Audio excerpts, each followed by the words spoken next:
وضو کا پانی ابھی بہ رہا تھا اور کنڈی جو ہے حضور کے مکان کی وہ ابھی ہل رہی تھی. معلوم ہوا وقت نہیں دیا. میں کچھ بیان کروں گا، میرے بیان کرنے میں کچھ کمی اور بیشی ہونے کا اندیشہ.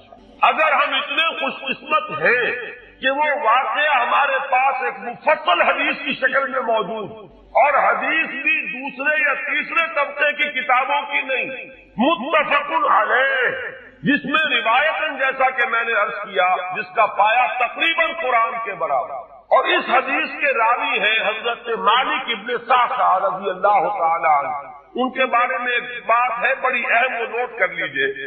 یہ انصاری صحابی ہیں، ان میں سے نہیں ہے کہ جنہیں حدیثیں بیان کرنے کا کوئی زیادہ شوق رہا ہو. یہ غالباً واحد حدیث ہے جو انہوں نے بیان کی اور انہیں اس سے نہایت شغف تھا، نہایت محبت کے ساتھ انہوں نے اس کو محفوظ کیا، اس کے ایک ایک لفظ کی حفاظت کی. چنانچہ بعض دوسرے وہ صحابہ بھی جنہوں نے خود حضور سے یہ بات سنی ہوئی، اب ایک تو وہ خود براہ راست روایت کر رہے ہیں حضور سے کہ ہم نے سنا، حضرت انس بن مالک رضی اللہ تعالیٰ عنہ خود، لیکن وہ صحابہ بھی ان کی خدمت میں خاص طور پر حاضر ہو کر ان سے اس روایت کو سنی، اس لیے کہ اس روایت میں ان کا درجہ بہت بلند، ان کو اس سے بہت شغف تھا. تو صحابہ جو براہ راست حضور سے سن چکے وہ بھی ان کے پاس جا کر خاص طور پر اس حدیث کو سنا. چنانچہ یہ روایت جو متفق علیہ ہے، یہ امام بخاری جو اس کو لائے ہیں، عن قتادہ عن انس بن مالک عن مالک بن صعصع رضی اللہ تعالی عنہ.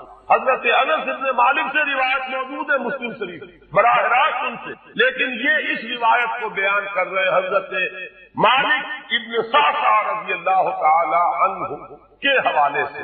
روایت کیا ہے؟ ان النبی صلی اللہ علیہ وسلم حدثهم عن لیلۃ اسری بہ. اب دیکھیے یہ مرفوع حدیث ہو گئی.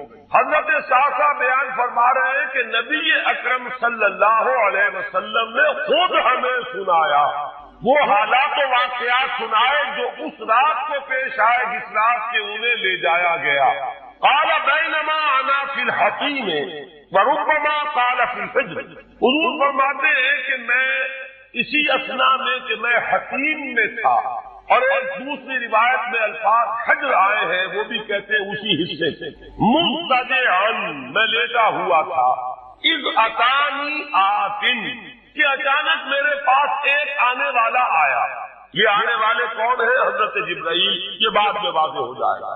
فشق ما بین ہذہ الی ہذہ. حضور نے اشارہ فرمایا، اس نے یہاں سے یہاں تک میرا سینہ چاٹا، یعنی من طفرت نہرہ الی شعرتہ.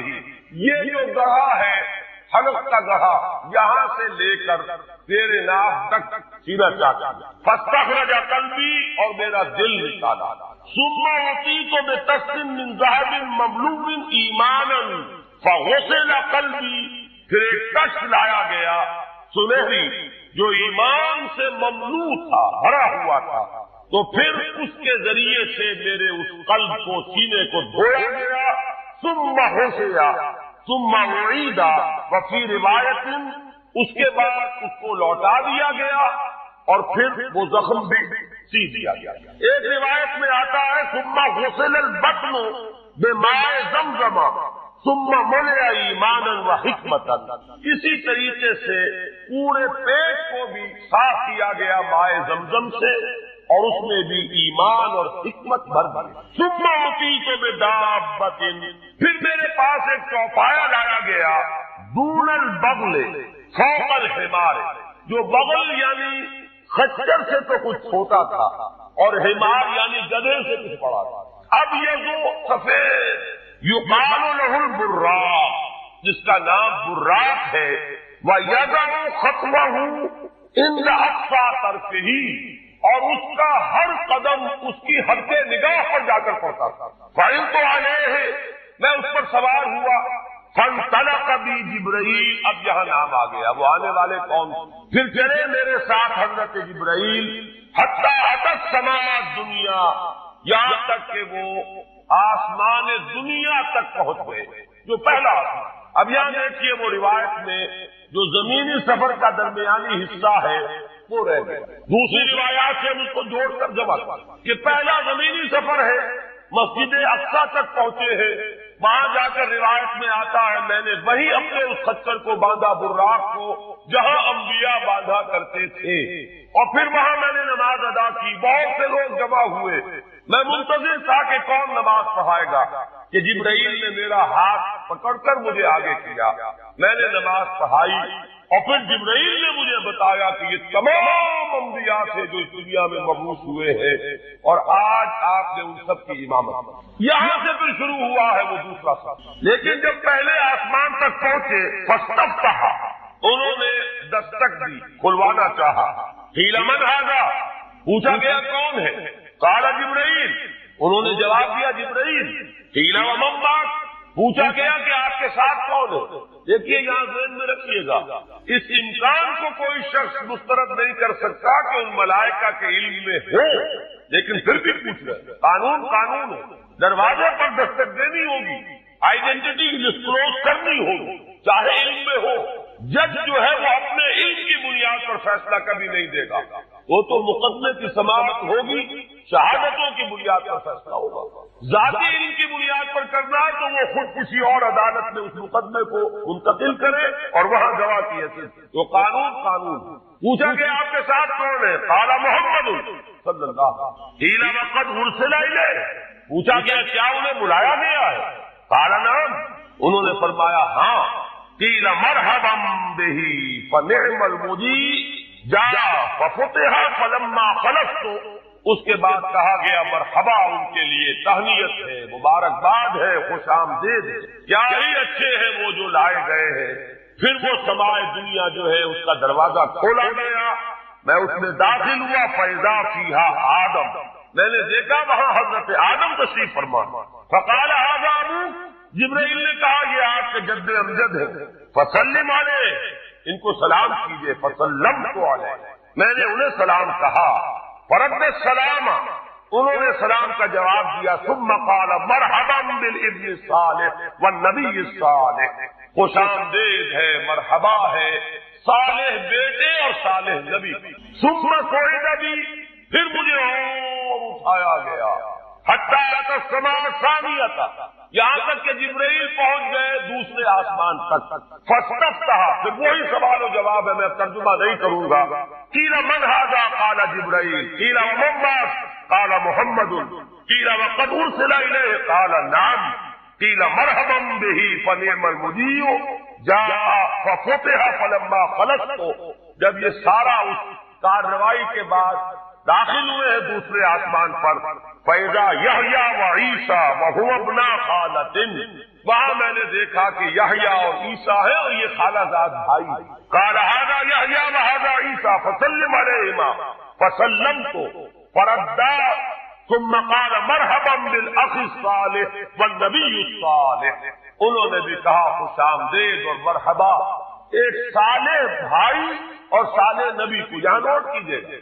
حضرت عیسیٰ اور حضرت یحییٰ یہ بنی اسرائیل میں سے، لہذا حضور کو اپنا بیٹا نہیں کہہ سکتے، بھائی کہتے، آدم جد امجد ہے، انہوں نے بیٹا کہا، مرحبا بابن الصالح والنبی الصالح، وہ نبی تو ہے، سب کہیں گے نبی، لیکن کوئی بھائی کہے گا، کوئی بیٹا کہے گا، ابراہیم بیٹا کہیں گے، موسیٰ وہ بھائی کہیں گے، جن کی نسل سے آپ نہیں، وہ جو براہ راست نسل چلی آ رہی ہے اس میں جو ذکر کرے گا وہ بیٹے کرے گا۔ ثم صعد بی الی السماء الثالثہ فاستفتح، قیل من ھذا، قال جبرائیل، قیل ومن معک، قال محمد، قیل وقد ارسل الیہ، قال نعم، قیل مرحبا بہ فنعم المجیب جاء ففتح فلما خلصت اذا یوسف، قال ھذا یوسف، فسلم علیہ، فسلمت علیہ، فرد، ثم قال مرحبا بالاخ الصالح والنبی الصالح۔ اب مجھے ترجمے کی ضرورت نہیں ہے، ایک مرتبہ بات آپ نے سمجھ لی، اب تیزی کے ساتھ میں اس حدیث کو پڑھ دینا چاہتا تھا۔ ثم صعد بی، پھر مجھے اور بلندی پر لے جایا گیا، حتی اتى السماء الرابعہ، فاستفتح، قیل من ھذا، قال جبرائیل، قیل ومن معک، قال محمد، قیل وقد ارسل الیہ، قال نعم، قیل مرحبا بہ فنعم المجیب جاء ففتح فلما خلصت فاذا ادریس فقال هذا ادریس فسلم علیہ فسلمت علیہ فرد ثم قال مرحبا بالاخ الصالح والنبی الصالح. یہاں ملاقات ہوئی حضرت ادریس علیہ السلام. ثم صعد بي حتى أتى السماء الخامسة فاستفتح قيل من هذا قال جبرائيل قيل ومن معك قال محمد قيل وقد أرسل إليه قال نعم قيل مرحبا به فنعم المجيب جاء ففتح فلما خلصت فإذا هارون قال هذا هارون فسلم عليه فسلمت عليه فرد ثم قال مرحبا بالأخ الصالح والنبي الصالح. ثم صعد بي حتى أتى السماء السادسة فاستفتح قيل من هذا قال جبرائيل قيل ومن معك قال محمد قيل وقد أرسل إليه قال نعم قيل مرحبا به فنعم المجيء جاء ففتح فلما خلصت فإذا موسى قال هذا موسى فسلم عليه فسلمت عليه فرد ثم قال مرحبا بالاخ الصالح والنبی الصالح. چھٹے آسمان پر یہ حضرت موسیٰ سے ملاقات. فلما جاوزت بتا جب میں آگے بڑھا تو حضرت موسیٰ روئے. قیل ما یبکیک ان سے پوچھا گیا کہ آپ کو کیا چیز رلا رہی ہے. قال ابکی لأن غلاما بعث بعدی کہ مجھے اس بات پر رونا آ رہا ہے یہ نوجوان محمد صلی اللہ علیہ وسلم یہ میرے بہت بعد ان کی بعثت ہوئی ہے. یدخل الجنت من امتہ اکثر ممن یدخلها من امتی میرے بہت بعد آنے کے باوجود ان کی امت میں سے جنت میں داخل ہونے والوں کی تعداد میری امت کے مقابلے میں بہت زیادہ ہو. بہرحال اپنی امت کا خیال تو ہے وہ شفقت جو نبی اور رسول کو اپنی امت پر ہونی چاہیے وہ ہے بتمام و کمال.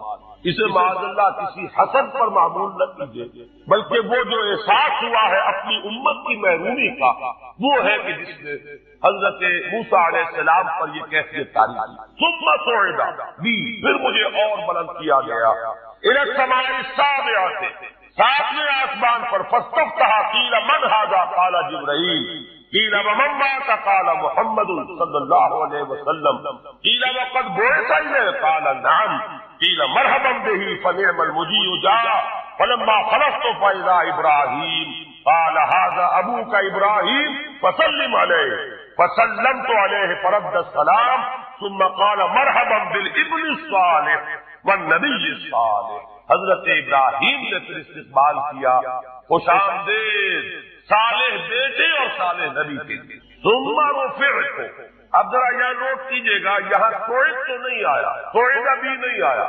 رفعت پھر مجھے اور بلند کیا گیا الی سدرۃ المنتہی.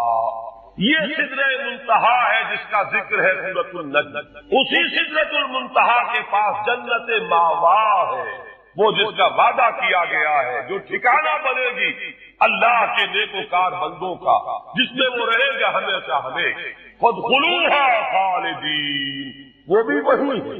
پھر اٹھائے گئے حضور بیت المعمور تک. ثم اعطیت باناء من خمر واناء من لبن واناء من عسل. پھر میرے سامنے یہ بیت معمور کیا ہے یہ بھی جان لیجیے.